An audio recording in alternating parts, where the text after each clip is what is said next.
We have here yellowfin tuna. Ayan.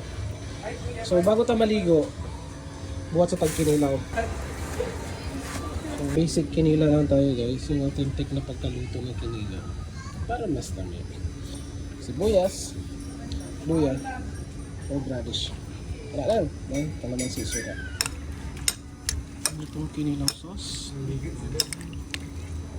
Oh.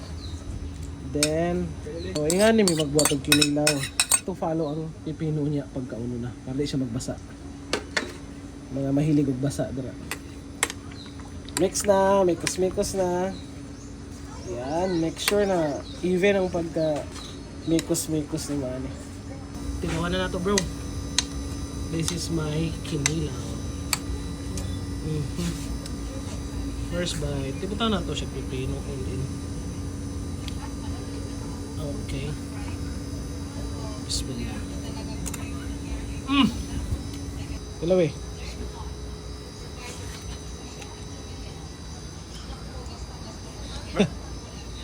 Halang no? Look at that. Kinilaw to be.